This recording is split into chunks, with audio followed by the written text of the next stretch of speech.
어느 마을에 염소 한 마리가 있었답니다. 어느 날 이 염소는 영문도 모른 채 제단 앞으로 끌려왔습니다. 그런데 갑자기 어떤 거룩한 옷을 입은 사람이 이 염소의 머리 위에 손을 올려놓더니 하나님 앞에 이렇게 기도를 드리는 것이었습니다. 오 전능하신 하나님이시여, 이스라엘 자손의 모든 불의와 그들이 범한 모든 죄를 이 염소의 머리 위에 올려놓습니다. 원하옵건대 이스라엘 자손의 모든 죄를 이 염소가 떠안게 하시고 하나님의 백성 이스라엘을 그 모든 죄에서 용서하여 주옵소서. 그리고는 이 염소를 아무도 살지 않는, 아무도 살 수 없는 메마른 광야로 데리고 갔습니다. 그리고 그 삭막한 광야에 염소를 그냥 내버려 두고는 돌아와 버렸습니다. 아무런 영문도 모르는 이 죄 없는 염소는 얼떨결에 모든 이스라엘 백성들의 죄와 허물을 다 짊어지게 되었습니다. 탐욕과 간음과 시기와 분쟁과 불의와 심지어는 불신앙의 죄까지, 이스라엘의 모든 죄가 이 가엾은 염소에게로 옮겨지게 된 것입니다. 광야로 쫓겨난 염소는 다시 장막으로 돌아올 수가 없었습니다. 앞으로 이 염소가 어떻게 될지는 아무도 알 수가 없었습니다. 분명한 사실은요, 이 염소가 광야에서 굶어 죽든지 아니면 맹수들에게 잡아먹히든지 간에 사람들은 더 이상 아무도 이 염소에게 관심을 갖지 않는다는 사실이었습니다. 그러나 이 불쌍한 염소로 인해서 이스라엘 백성은 죄사함을 받게 되었습니다. 가련한 염소가 광야에서 이스라엘의 죄악을 머리에 이고서 죽음을 기다리고 있을 때 이스라엘은 하나님으로부터 죄사함의 은총을 받게 된 것입니다. 할렐루야. 여러분, 이 이야기는요, 오늘 첫 번째 본문인 레위기서 16장 20절에서 22절까지의 말씀이고요, 그리고 동시에 앞으로 오실 메시아, 앞으로 오실 그리스도에 대한 예언의 말씀이었던 것입니다. 그리스도께서는 이렇게 오실 것이다 라고 말이죠. 그리고 많은 시간이 흘렀습니다. 하나님이 약속하신 인류 구원의 시간이 다가왔습니다. 이제 이스라엘의 골고다 언덕 위에는 단지 이스라엘 백성들만이 아니라 세상 모든 사람의 죄를 짊어진 또 다른 속죄 염소가 십자가를 지고 있었습니다. 이 세상의 모든 죄가 이 염소의 양 어깨를 짓누르고 있었습니다. 사람들은 염소에게 소리를 쳤습니다. 아하, 성전을 헐고 사흘에 짓는다는 자여, 그렇다면 네게 그런 능력이 있다면 너 자신이나 구원하여서 십자가에서 내려오너라. 네가 하나님의 아들이라고? 네 따위가 인류를 구원할 수 있다고? 다른 사람 구원하려고 애쓰지 말고 내 자신이나 구원해 보시지. 네가 메시아라면, 네가 그리스도라면 지금 십자가에서 내려와서 우리로 하여금 믿게 해보라고. 사람들은 이 염소를 욕하고 조롱하며 비웃어댔습니다. 염소는 비참한 죄인이 되어버렸습니다. 그러나 정작 이 염소를 비참하게 한 것은 그러한 사람들의 비웃음과 조롱 따위가 아니었습니다. 그런 것들은 얼마든지 견딜 수가 있었습니다. 정말 참을 수 없는 아픔은요, 하나님께로부터 버림을 받았다는 생각이었습니다. 하늘로부터 염소에게 소리가 들려옵니다. 저리 가라, 염소야. 사람들의 모든 죄를 네가 지고서 죽음의 광야로 어서 가버리라고. 절망의 구름이 덮쳐왔습니다.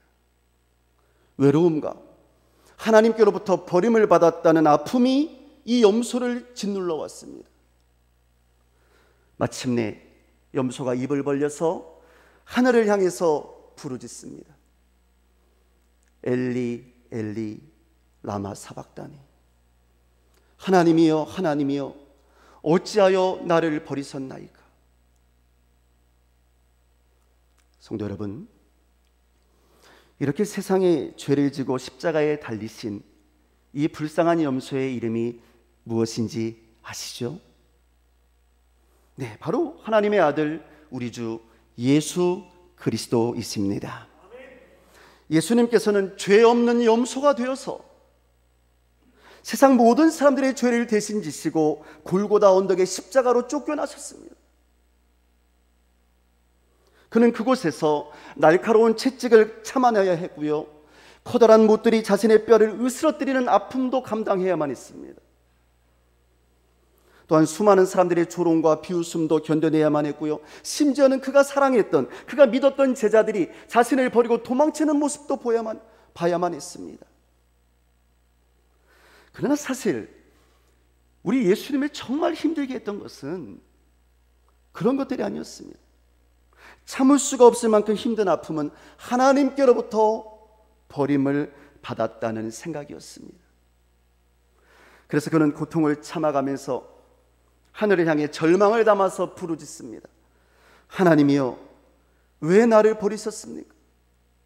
하나님이여 도대체 왜 나를 버리셨습니까?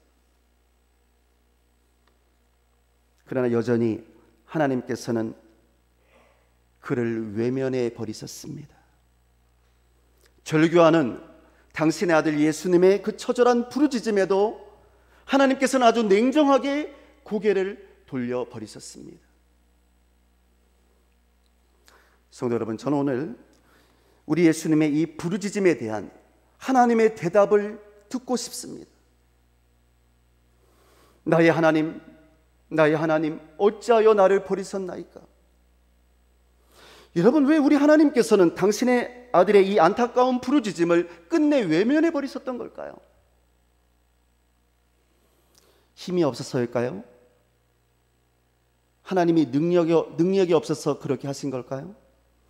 하늘의 천군 천사들이 다 휴가를 가버린 걸까요?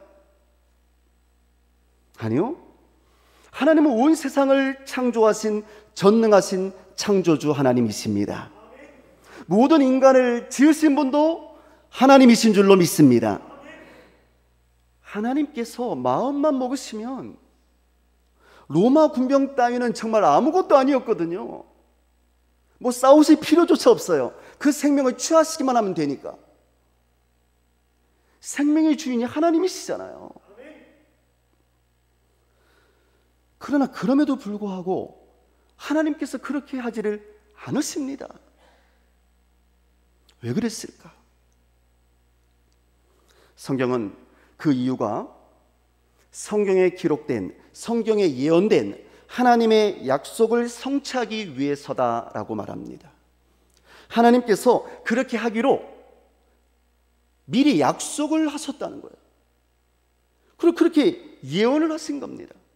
여러분, 오늘 본문 레위기서의 말씀처럼 하나님의 아들이 직접 죄 없는 염소가 되어서 이 세상의 모든 죄를 대신 짊어지고 죽어주는 것이 바로 하나님의 뜻이었습니다.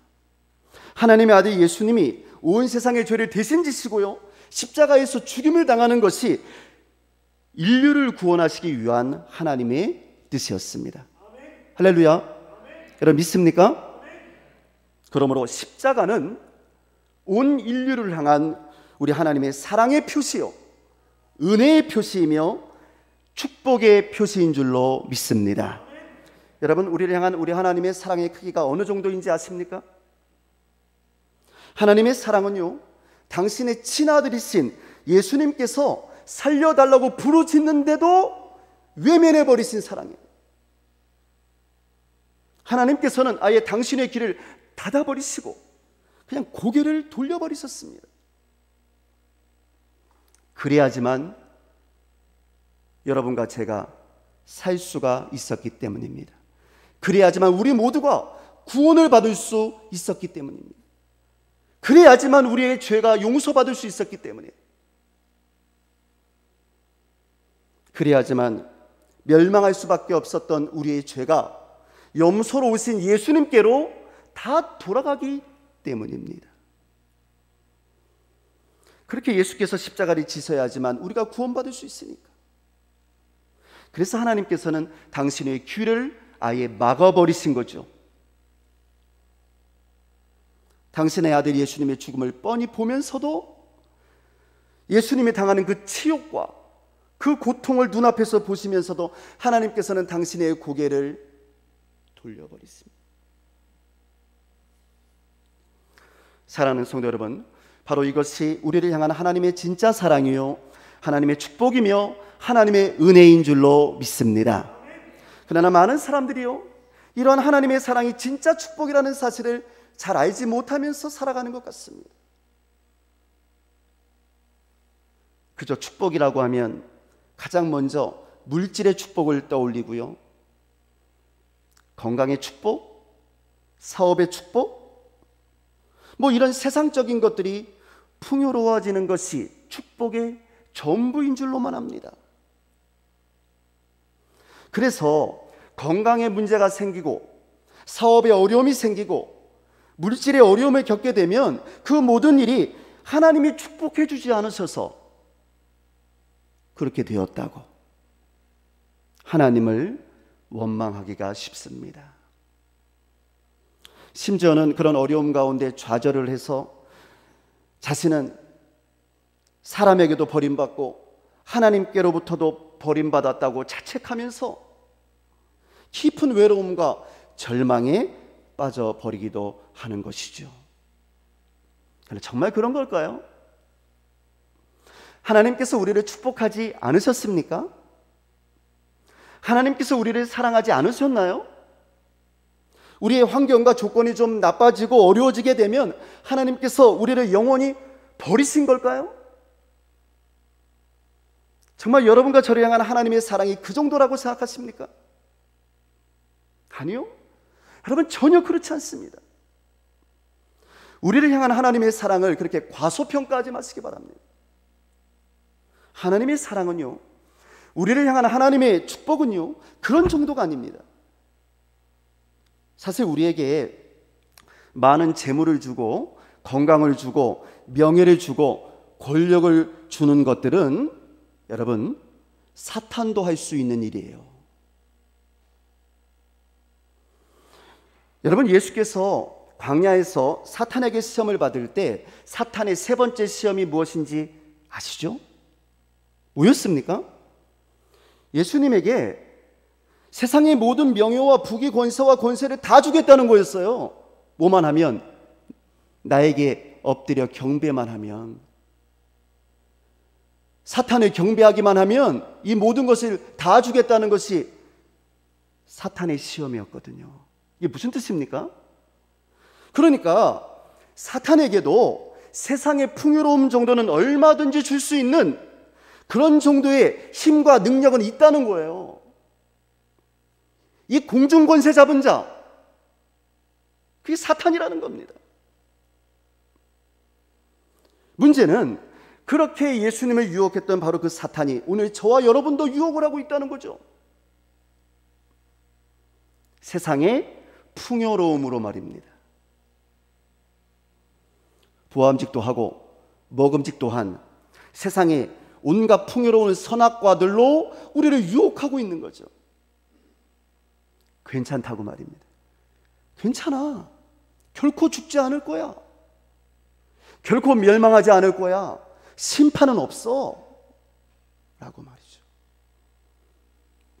선악과는 하나님처럼 지혜로워질 수 있는 축복의 열매라고. 그러니 안심하고 선악과를 따먹으라고. 안심하고 그 죄악의 선악과를 따먹으라고. 그리고 내가 주는 축복을 받으라고 말이죠. 사탄이 주는 축복을 받으라고 말입니다. 그러나 여러분, 사탄이 우리를 이렇게 유혹할 때는요, 언제나 조건이 달려져 있어요.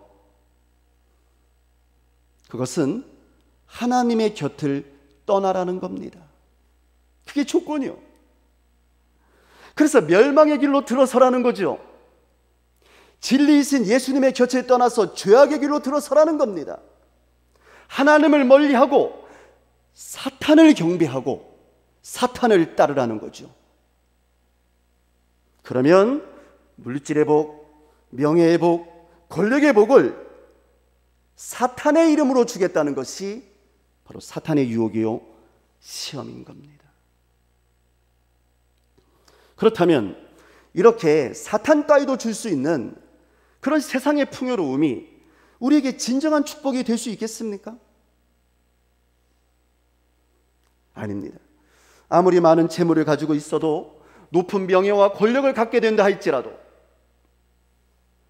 그런 것들을 결코 온전한 축복이라고 말할 수는 없습니다. 왜냐하면 그렇게 사탄이 주는 그 풍요로움을 쫓아서 하나님의 곁을 떠나게 되면 결국 그 길 끝에는 생명의 면류관이 아니라 무서운 지옥의 형벌이 기다리고 있기 때문입니다. 그러므로 우리를 향한 하나님의 사랑과 축복은 그런 것이 아닙니다. 사실 하나님이 우리에게 주신 진짜 축복은요, 세상의 풍요로움 정도가 아니라 아예 당신의 사랑하는 아들까지 우리를 위해 전부 다 주신 것입니다. 그게 축복인 줄로 믿습니다. 멸망으로 달려가는 우리를 불쌍히 여겨주셔서요, 우리를 구원해 주시기 위해서 당신의 착한 아들을 십자가에 던져주신 것이야말로 인류 최대의 축복이었던 거죠.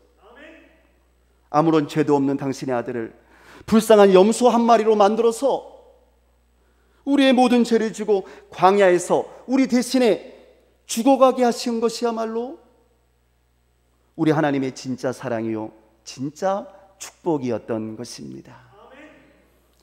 성경을 보면요, 여러분, 주로 구약 성경에서는 아브라함을 비롯한 수많은 하나님의 사람들이 실제로 물질의 축복을 많이 받습니다.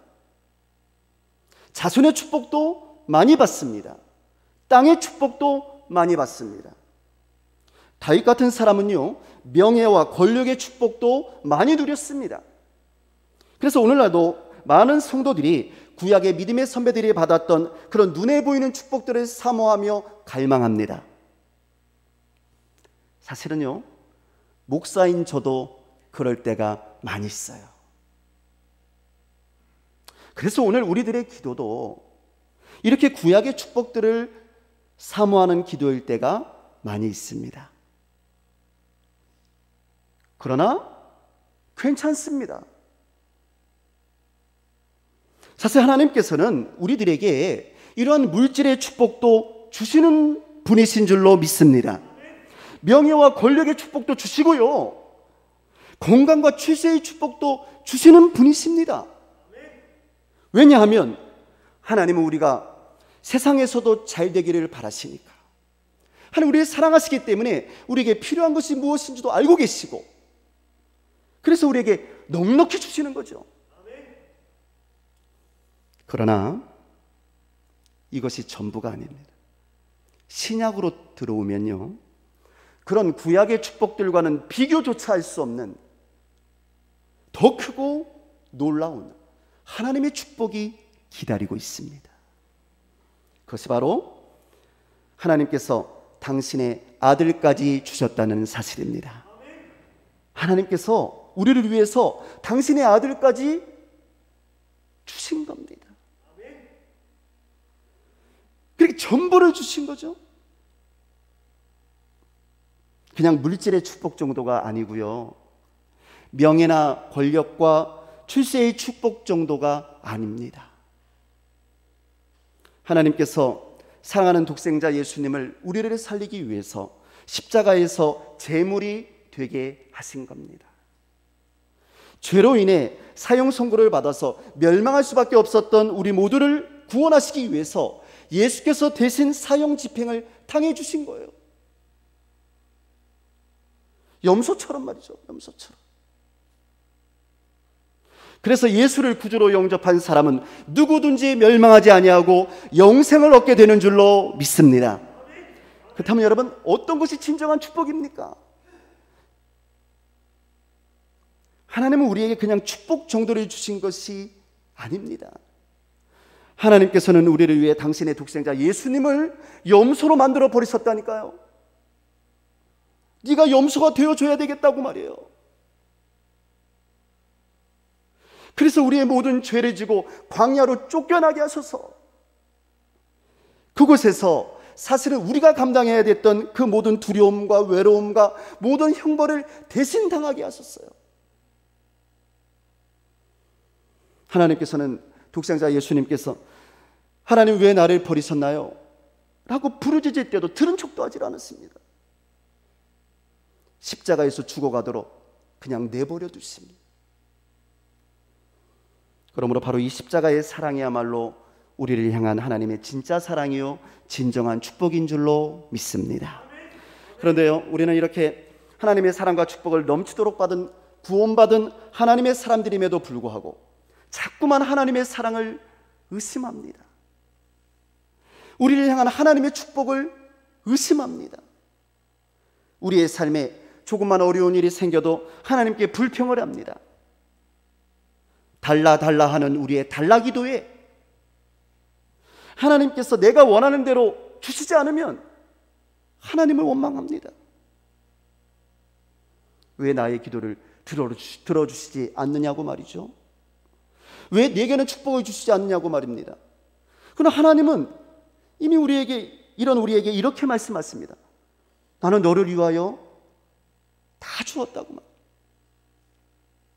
나는 너를 위하여서 나의 가장 소중한 아들까지 다 주었다고 말이죠. 나는 너를 살리기 위해서 내 모든 것을 다 주었어.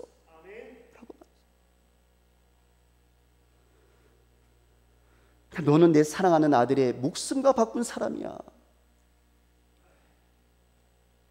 그렇게 사랑스럽고 소중한 사람이야. 누가 뭐라 해도 너는 내게 그렇게 소중한 사람이야. 그러므로 사실 우리 예수께서 하나님이여 어찌하여 나를 버리셨나이까 라고 절규했을 때 여러분, 예수님의 이 부르짖음은요 하나님을 향한 원망의 부르짖음이 아니었던 겁니다.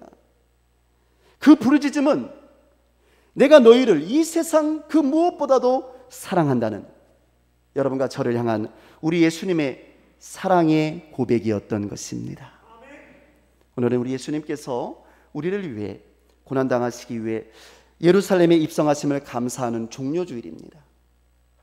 저는 이 종료주일에 우리 예수님의 고난의 시간들을 생각하면서 우리를 향한 하나님의 그 크신 사랑을 깊이 깨달아서 알게 되었으면 좋겠습니다. 하나님께서 나를 얼마나 사랑하는지, 하나님은 여러분과 저를 너무나도 사랑하십니다. 그래서 하나님은 당신의 아들 예수님의 어찌하여 나를 버리셨나이까 라는 최후의 절규마저 외면해 버리셨습니다. 얼마나 마음이 아프셨을까요? 저는 하나님의 이 이상하고도 놀라운 사랑, 그러나 저와 여러분에게는 너무나 다행스럽고 너무나 은혜로운 우리 하나님의 이 사랑의 이름을 저는 감히 미친 사랑이라고 부르고 싶습니다. 성도 여러분, 하나님의 이 미친 사랑이, 우리가 도무지 이해할 수 없는 이 미친 사랑이 여러분과 저를 구원한 줄로 믿습니다. 그러니 이제 우리도 이 좋으신 하나님을 미치도록 사랑했으면 좋겠습니다. 우리를 위해 십자가를 지신 우리 예수님을 정말 미치도록 사랑했으면 좋겠습니다. 그리고 바로 이렇게 하나님의 미친 사랑을 받고 또 우리 하나님을 미치도록 사랑하는 예수님의 사람들을 우리는 예수쟁이라고 부르는 겁니다. 저는 오늘 우리 모두가 진정한 예수쟁이들이 되었으면 좋겠습니다. 이제 오늘부터 고난주간이 시작됩니다. 이 한 주간 우리를 향하신 우리 하나님의 그 크신 사랑, 그 미친 사랑을 깊이 묵상하면서 우리의 삶 속에 예수쟁이의 삶, 하나님을 더 깊이 사랑하며 예배하는 복된 시간들로 가득 채워지기를 주의 이름으로 축원합니다. 기도하겠습니다.